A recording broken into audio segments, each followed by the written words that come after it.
The credits are rolling on Final Fantasy VII Remake, and I loved it.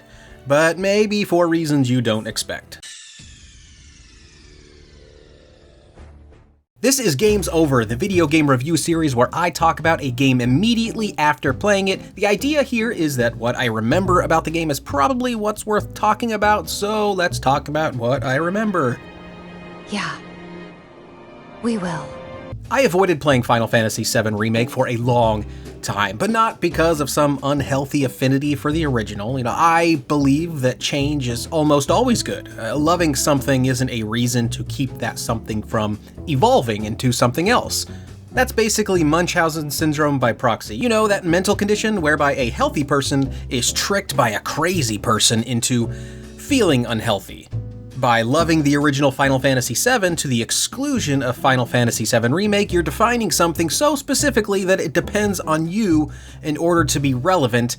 That's a selfish outlook. And who am I angry with here? Why did I make up a protagonist to argue with in this video? I'm sorry everyone, that was weird. Yeah. No, see, I avoided playing Final Fantasy VII Remake because I played the demo. Ooh, I'm so excited! And I found that experience quite difficult. I thought, well, if just the demo is this painful, the rest of the game must be strapped to a chair with a car battery clamped to its nipples. But, as it turns out, I must have been, sick or something when I played the demo, because the full game is actually quite fair and not always difficult. It's strange. I think at the time that I was playing the demo, I knew I wasn't sick. I didn't think I was sick, but the game, it's like it kept telling me that I wasn't strong enough to succeed. It kept punishing me for moving. It kept insisting that I was weak and I shouldn't try so hard, and oh my god. The demo was Munchausen syndrome by proxying me. Just let me live. Everything you want can be yours. I was making up an antagonist for this video, but there was a real one this entire time. You don't control me. But curiosity eventually took over and I gave the full game a chance and I fell in love. I was hooked from the very beginning. The very beginning. In fact, if you charted the path of my love on a map, you'd start with the map and the way it charts my path. See this footpath trail on the minimap there? That simple, innocuous inclusion does so many helpful things simultaneously. It confirms my movement, it affirms my direction, it shows me where I've been, and it shows me where I haven't been.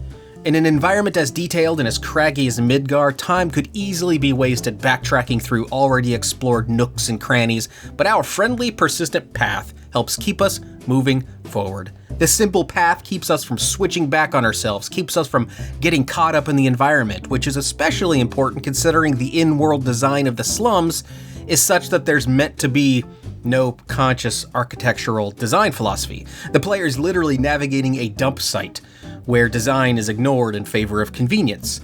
The minimap path keeps us focused on pushing forward, much like, perhaps, an ex-soldier, like our main playable character, Cloud, might act. That's right, our bond with our main playable character is strengthened, even if subconsciously, through a simple navigational design choice. And with that strengthened bond, the player's trust in the game design direction increases.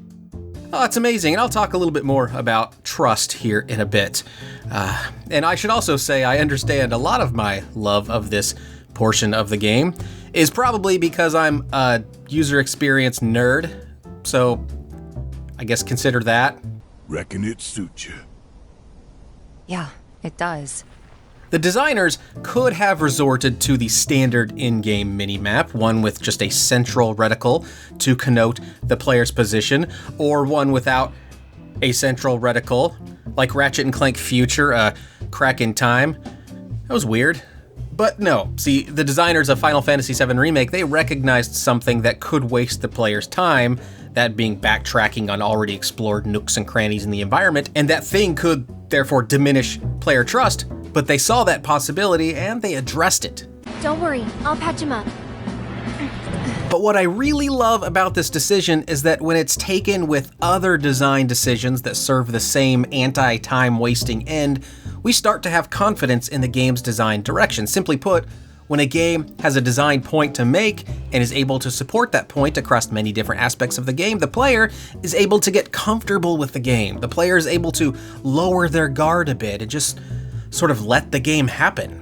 This magical moment of absolute trust from the player is what every game designer strives for, and it can be quite difficult to accomplish, especially for games that have staff numbering in the hundreds. It takes strong organization and trust within a giant development team to create a product that can earn this level of trust from the player. That persistent mini-map, plus the ever-forward story momentum, plus the lack of grinding opportunities, plus the dedicated materia switch button, design choices like these all come together to build trust so that when I, as the player, start to maybe question the game's pacing, I do so only briefly, because I know I'm in good hands. I know the game cares about removing barriers. So when a barrier does exist, I trust that it's there for a reason. And the real magic here is that this trust doesn't have to happen consciously. When the player doesn't experience friction, when the player isn't having difficulties with the menu options, when the player isn't thinking about the game's problems, that's when trust grows. Our lives are in your hands! If you don't open up, we're all gonna die! Now you may have noticed earlier that I said this game lacks grinding opportunities, and I shouldn't gloss over that. I mean, a JRPG that doesn't really want you to grind for experience?